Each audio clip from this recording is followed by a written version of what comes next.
The summer of 1863. The United States was a nation torn in two, locked in the brutal embrace of the Civil War.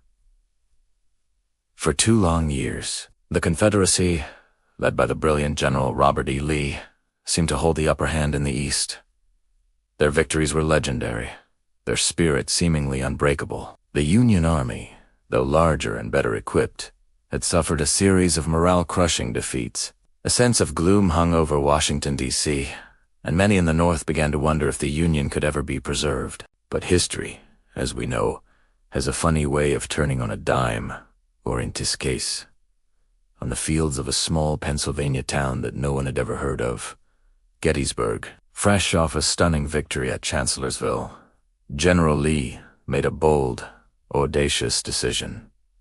He would take the fight to the enemy. He planned to invade the North for a second time, hoping to crush the Union Army of the Potomac on its own soil, threaten major cities like Philadelphia and Washington, and force President Abraham Lincoln to sue for peace. His Army of Northern Virginia, nearly 75,000 strong, marched north, a formidable force, confident and battle-hardened. They were the tip of the Confederate spear, and they believed they were invincible. A victory here, on Northern ground, could very well mean the end of the war and the birth of an independent Confederate States of America. Meanwhile, the Union Army of the Potomac was in a state of flux. Just days before the two armies would collide, President Lincoln made a drastic change. He replaced General Joseph Hooker with General George G. Meade. Meade was a steady, reliable, if not flashy, commander. He inherited an army of over 90,000 men who were tired of losing. They were fighting for their homes, their nation, their very way of life. As Lee's army moved through Pennsylvania, Meade's task was simple, yet monumental: find the Confederates and stop them, at all costs. The two great armies moved like storm clouds gathering on the horizon, destined to clash in a battle that would change everything. Neither side chose Gettysburg as the place to fight. It was a matter of chance, a crossroads town where 10 roads converged. And it was here, on July 1st, 1863, that the fate of the nation would be decided. The battle began almost by accident. A Confederate division, searching for a rumored supply of shoes, ran into Union cavalry just west of town. What started as a small skirmish quickly escalated as both sides fed more and more troops into the fray. The first day was a brutal slugfest. The Union forces, outnumbered, fought fiercely to hold their ground on McPherson's Ridge but were eventually pushed back. They retreated through the streets of Gettysburg, taking up a strong defensive position on a series of hills and ridges, just south of the town Culpes Hill, Cemetery Hill, and Cemetery Ridge. As the sun set on the first day, it looked like another Confederate victory was in the making. The Union had been forced to retreat, but crucially, they now held the high ground.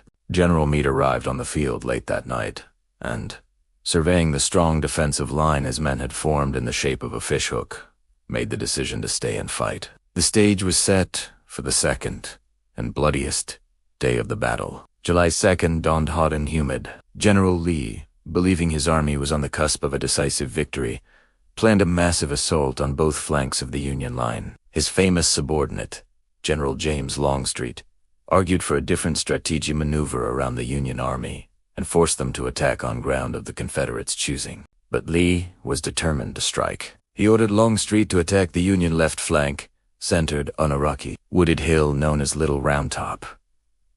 The fighting that afternoon was some of the most desperate and heroic of the entire war. Regiments from Alabama, Texas, and Arkansas slammed into the Union line at places that would become immortalized in American history.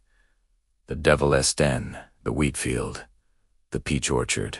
The key to the entire Union line was Little Round Top. If the Confederates could take this hill, they could place their artillery there and rain fire down upon the entire Union position, shattering their line. It was undefended until, at the very last moment, a Union general noticed the threat and rushed troops to the summit. Among them was the 20th Maine, commanded by a college professor named Joshua Lawrence Chamberlain. Out of ammunition and facing overwhelming odds, Chamberlain ordered his men to fix bayonets and charge downhill in a stunning, desperate maneuver that swept the Confederates from the slope and saved the Union flank. As fighting raged on Little Round Top, Other Confederate forces launched attacks on the opposite end of the line at Culpes Hill and East Cemetery Hill. Again and again, they charged, and again, they were repulsed in a whirlwind of fire and steel. By nightfall, the Union line had bent, but it had not broken. Thousands had fallen on both sides, but Meade's army still held the high ground. The second day had been a costly draw, setting the stage for one final, dramatic act. On the morning of July 3rd, after the carnage of the previous day, an eerie silence fell over the battlefield. Lee was convinced that Meade had reinforced his flanks, and that the Union center on Cemetery Ridge must now be weak. He decided to risk everything on one final, massive infantry assault against that center. He would gather nearly 12,500 men from 3 divisions, commanded by Generals George Pickett, Johnston Pettigrew, and Isaac Trimble, and send them on a mile-long march across open fields, straight into the teeth of the Union defenses. Longstreet protested vehemently, telling Lee that number 15,000 men ever arrayed for battle can take that position. But Lee's mind was made up. This was the moment of decision. Around 1 p.m., the Confederates opened up with a massive artillery bombardment, the largest of the war, hoping to soften up the Union defenses. For nearly 2 hours, over 150 Confederate cannons dueled with about 100 Union guns, shaking the very earth. Then, the cannons fell silent. Out of the woods on Seminary Ridge, the Confederate line emerged. It was a magnificent, terrifying, solid gray wall of men, nearly a mile wide, marching with parade ground precision across the open fields, toward a small clump of trees. On Cemetery Ridge, the Union artillery, which had conserved its ammunition, opened fire, tearing huge gaps in the advancing Confederate ranks. But still, they came on. As they got closer, Union infantry, crouched behind a low stone wall, rose up and unleashed a devastating volley of rifle fire. The assault, known to history as Pickett's Charge, was a catastrophe for the Confederacy. Only a few hundred men, led by General Lewis Armistead, managed to breach the Union line at a spot called the Angle, a moment now referred to as the high water mark of the Confederacy. But they were quickly overwhelmed and either killed, captured, or driven back. The rest of the attacking force was annihilated. As the shattered remnants of his division streamed back to the Confederate lines, General Lee rode out to meet them, taking the blame upon himself, telling his men, "It's all my fault." The charge had failed. The battle was over. The Union had won. The cost was staggering.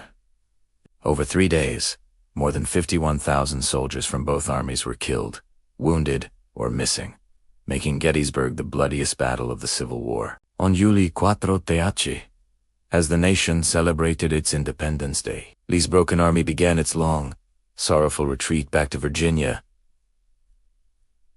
In a torrential downpour, the Confederate invasion of the North had been turned back. Never again would Lee's army have the strength to launch such an offensive. While the war would drag on for another 2 grueling years, the tide had irrevocably turned. The victory at Gettysburg, combined with the surrender of Vicksburg on the Mississippi River the very same day, gave the Union a strategic advantage it would never relinquish. It boosted morale in the North, reaffirmed the strength of the Union Army, and put the Confederacy firmly on the defensive. 4 months later, President Abraham Lincoln traveled to Gettysburg to dedicate a national cemetery for the fallen soldiers. His brief, powerful speech, the Gettysburg Address, redefined the purpose of the war, transforming it from a struggle to preserve the Union into a fight for freedom and equality for all. He spoke for a new birth of freedom, ensuring that the sacrifices made at Gettysburg would not be in vain, and that government of the people, by the people, for the people, shall not perish from the earth.